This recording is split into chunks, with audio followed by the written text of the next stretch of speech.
Subscribe now. Click the bell icon to like, comment, and share.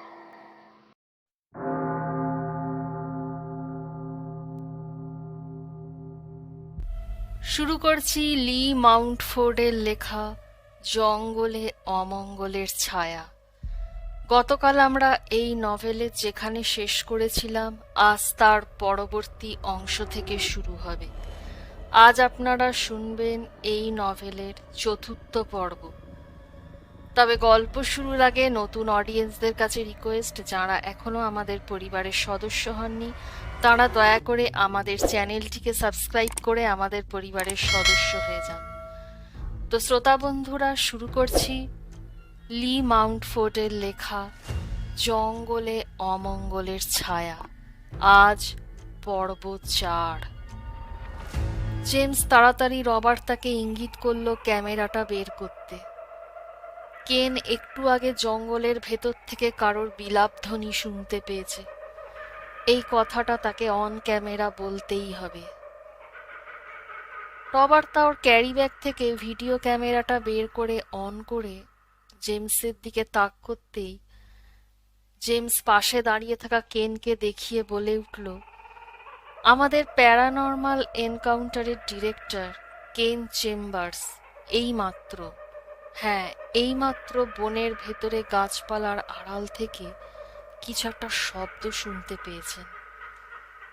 এই বলেই সে কেনকে সরাসরি প্রশ্ন করল, কেন, তুমি বলছো তুমি এইমাত্র বনের ভেতর থেকে একটা শব্দ শুনতে পেয়েছো। তুমি কি এবার আমাদের দর্শকদের বলবে তুমি ঠিক কি ধরনের শব্দ শুনেছ? কেন কিন্তু এখনই অন ক্যামেরা রেকর্ডিং করতে রাজি হলো না। সে বলল, না, এখনই নয়, পরে আমরা হয়তো এর চেয়েও আরো ভালো কিছু ফুটেজ পাব। রবার্ট তা ক্যামেরা অফ করে দিতে যাচ্ছিল, কিন্তু জেমস বাধা দিল। বলল, ফর গড সেক কেন, তুমি যা শুনেছ ক্যামেরার সামনে বলে ফেলো। মনে রাখবে, আজ আমরা এই কাজের জন্যই এই ব্ল্যাক ফরেস্টে এসেছি। আমি জানি তোমার এসব প্যারানর্মাল ব্যাপারে অডিও ভিডিও ইকুইপমেন্টের ব্যবহার ভালো লাগে না, কিন্তু কেন, জেনে রেখো এটাই গেম। আমরা এখানে একটা জটিল সার্ভেতে এসেছি, আর আমরা যা কিছু দেখব বা শুনবো সবই আমরা রেকর্ড করব, একটা ডিজিটাল ডকুমেন্টারি তৈরি করব। এরকমটাই তো চুক্তি হয়েছিল আমাদের মধ্যে, তাই তো? তাই প্লিজ বলো, ক্যামেরার সামনে বলো তুমি ঠিক কি শুনেছ। কেনকে এবার ভয়ানক রকম অসন্তুষ্ট আর ক্রুদ্ধ দেখালো, কিন্তু জেমস ওকে পাত্তাও দিল না। সে জানে সে ঠিক বলছে। যদি কেন এখন চুক্তি ভঙ্গ করে, অন ক্যামেরা কিছু বলতে বা রেকর্ডিং করতে রাজি না হয়, তাহলে সে এসেছে কি কারণে তাদের সঙ্গে এই অভিযানে?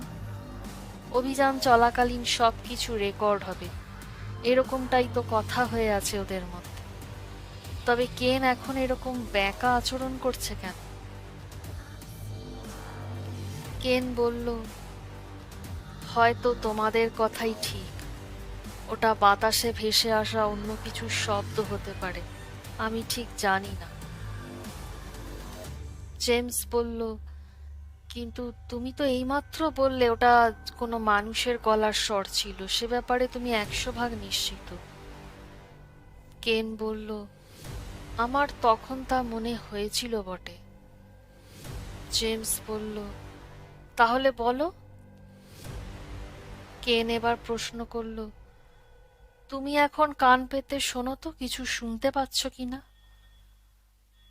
জেমস খানিকটা উৎকর্ণ হয়ে থেকে বলল, না, কিচ্ছু শুনছি না, শুধু বনের পশু পাখির ডাক ছাড়া। কেন বলল, তার মানেই কিছুই নেই কোথাও, হতে পারে ব্যাপারটা তখন আমারই শোনার ভুল। গভীর হতাশায় দীর্ঘশ্বাস বেরিয়ে এলো জেমসের বুক চিরে। কিছুতেই চিরে ভিচ্ছে না দেখে এবার আসরে নামলো টনি।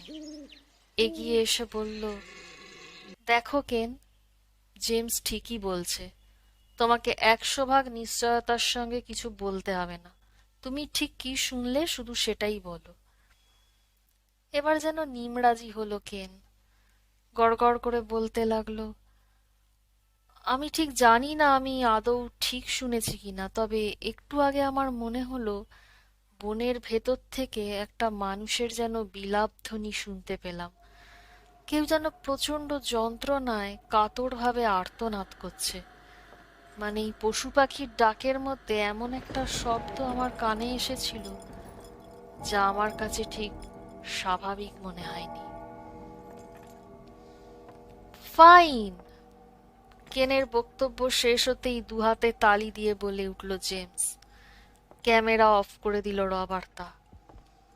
কেনকে উদ্দেশ্য করে কিছু একটা বলতে যাচ্ছিল রবার্তা, ঠিক তখনই কিছু একটা ওকে থামতে বাধ্য করল। কেন, জেমস বা টনি কেউই টের পেল না, এইমাত্র রবার্তাও ঠিক সেই রকমই একটা আর্ত কণ্ঠস্বর শুনতে পেল। ওরা কেউই খেয়াল করল না রবার্তাও হঠাৎ কিরকম যেন সচকিত হয়ে আশপাশের গাছপালার উপর অনুসন্ধানী দৃষ্টি বুলিয়ে কিছু যেন খুঁজছে। অনেক দূর থেকে ভেসে আসছে কার যেন চাপা বিলাপ। দূরাগত অস্পষ্ট সেই বিলাপ ধ্বনি রবার্তাকে থমকে জায়গাতেই দাঁড় করিয়ে দিয়েছিল। তবে তা ক্ষণিকের জন্য, কারণ তারপরই শব্দটা আর শোনা গেল না। তবে যতটুকু কানে এলো মানুষের কণ্ঠস্বর বলেই মনে হলো। রবার্তা একবার তাকালো জেমসের দিকে। ওই শব্দ কি জেমসের কানেও গিয়েছে? সে দেখল জেমস ওই দিকেই অডিও রেকর্ডার তাক করে কিছু যেন ধরার চেষ্টা করছে। কিন্তু রবার্তা জানে অত ক্ষীণ শব্দ ওদের রেকর্ডারে আসবে না। অত শক্তিশালী মাইক্রো সিস্টেম ওই রেকর্ডারে নেই। রবার্তা জেমসকে উদ্দেশ্য করে কিছু বলতে যাচ্ছিল, ঠিক সেই সময়ই আবার ভেসে এলো সেই শব্দটা। সেই রকম টেনে টেনে বিলাপ করছে কেউ যেন বনের গভীরে কোথাও। এবার মনে হলো সবাই শুনতে পেয়েছে শব্দটা, কারণ দলের প্রত্যেকেই এবার সচকিত হয়ে একবার নিজেদের মধ্যে মুখ চাওয়াচাওয়ি করতে লাগলো। ফের ঘাড় উঁচু করে উঁকিঝুঁকি মেরে জঙ্গলের গভীরে কিছু যেন দেখার বা খোঁজার চেষ্টা করতে লাগলো। রবার্তা ভারী চটপটে। সে জলদি ব্যাগ খুলে বের করে আনলো অন্য একটা অডিও রেকর্ড।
হয়তো এভাবে কৌশলে তাদের আহ্বান জানাচ্ছে।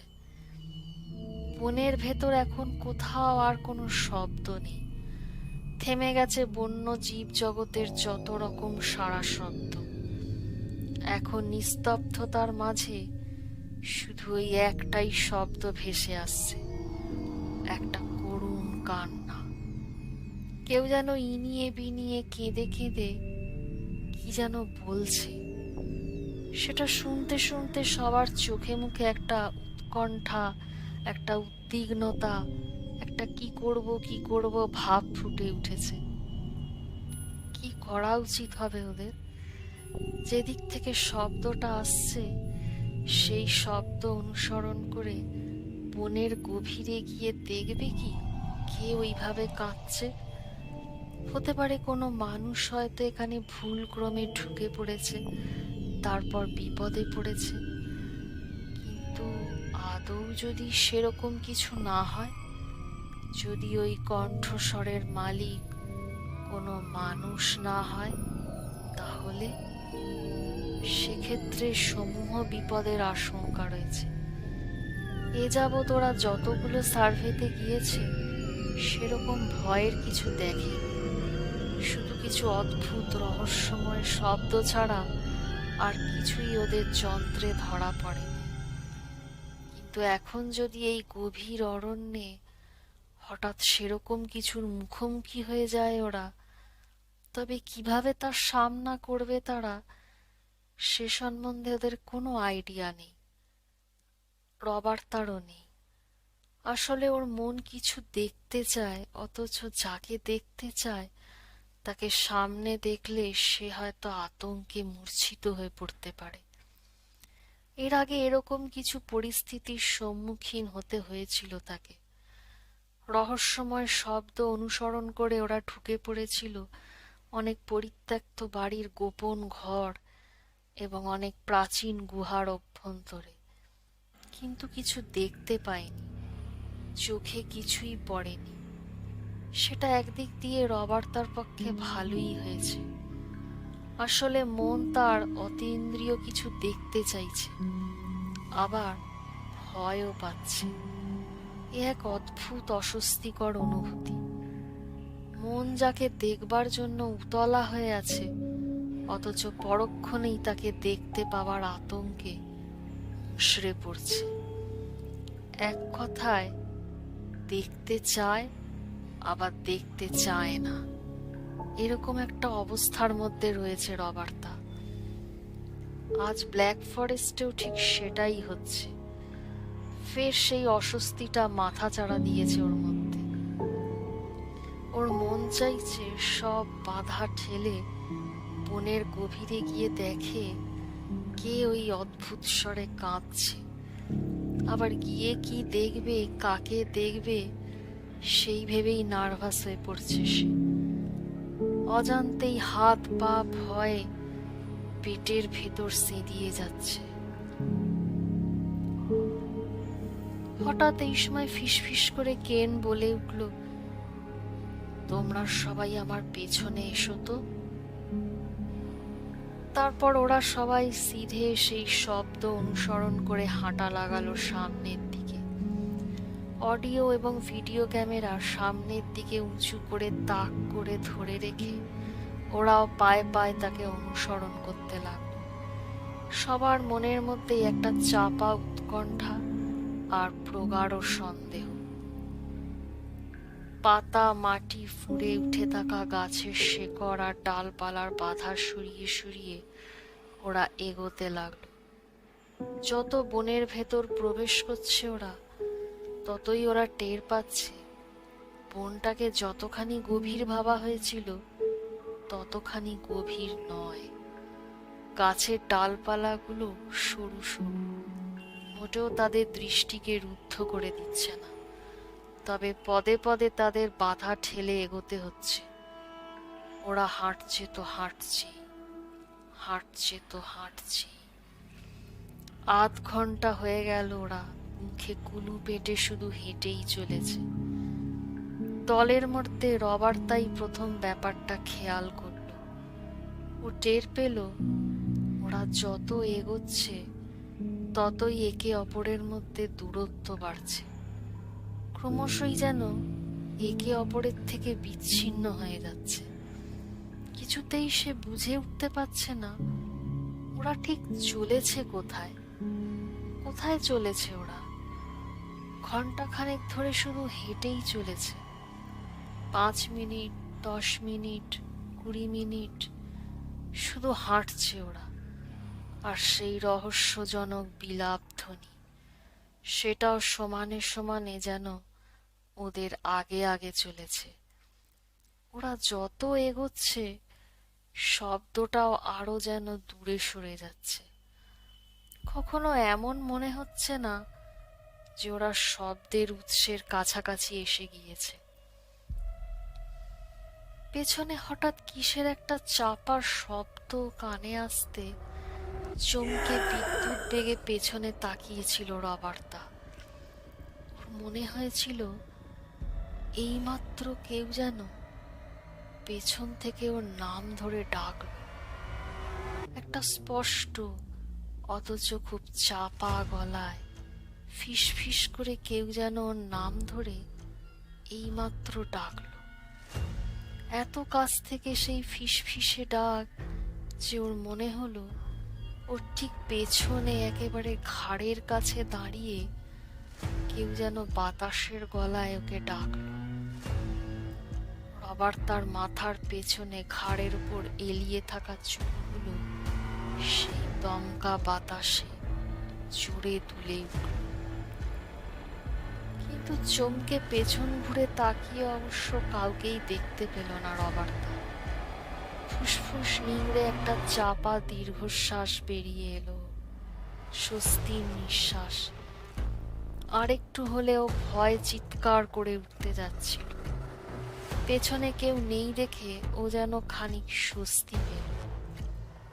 মাথা নেড়ে সে ফের সামনের দিকে হাঁটা লাগালো। জোর করে মনে সাহস আনবার চেষ্টা করতে লাগলো রবার্তা।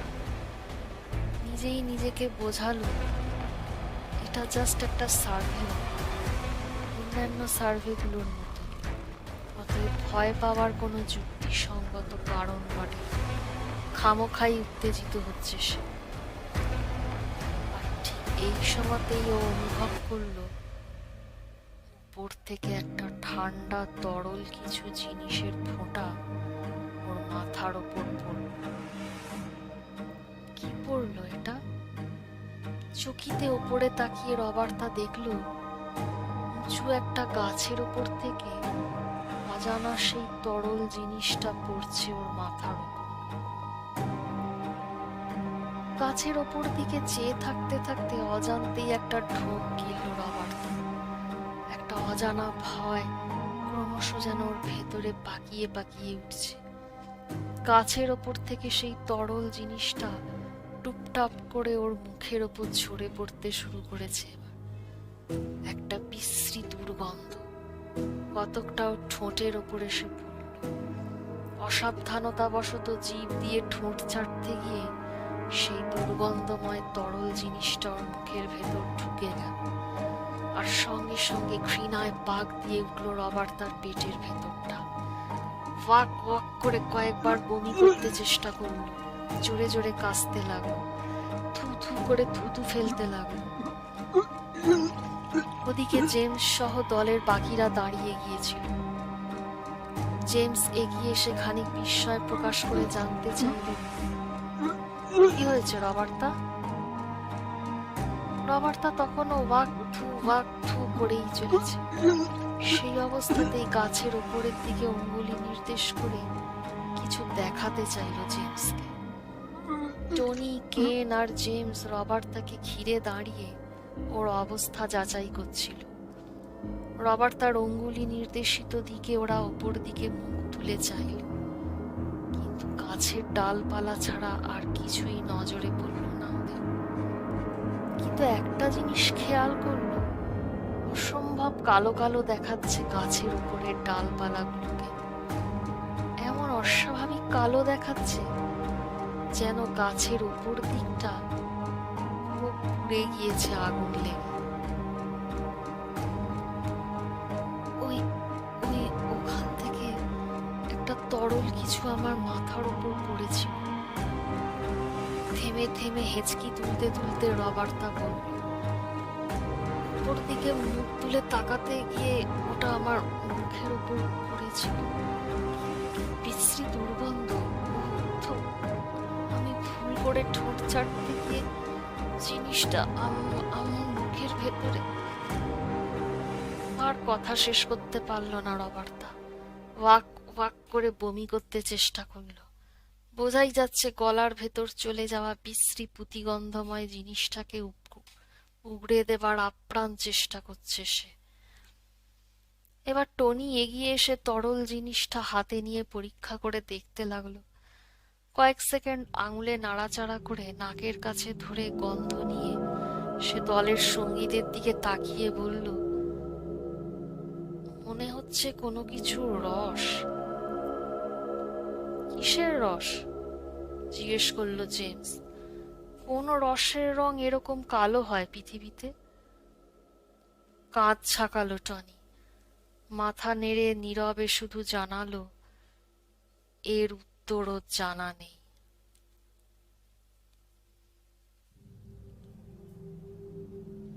শ্রোতা বন্ধুরা, এই পর্বটি এখানেই সমাপ্ত। আগামী পর্ব নিয়ে আমি খুব শিগগিরই আসছি। আপনাদের আমাদের চ্যানেল ভালো লাগলে দয়া করে আমাদের চ্যানেলটিকে সাবস্ক্রাইব করবেন, লাইক করবেন, কমেন্ট দিয়ে নিজেদের মতামত জানাবেন। ধন্যবাদ। গল্পটি শোনার জন্য আপনাদের সবাইকে অসংখ্য ধন্যবাদ। পরবর্তী পর্ব পেতে অবশ্যই আমাদের চ্যানেলটি সাবস্ক্রাইব করুন এবং বেল আইকনটি ক্লিক করুন। গল্পটি ভালো লাগলে অবশ্যই ভিডিওটিতে লাইক ও কমেন্ট করে জানাবেন। শুভরাত্রি।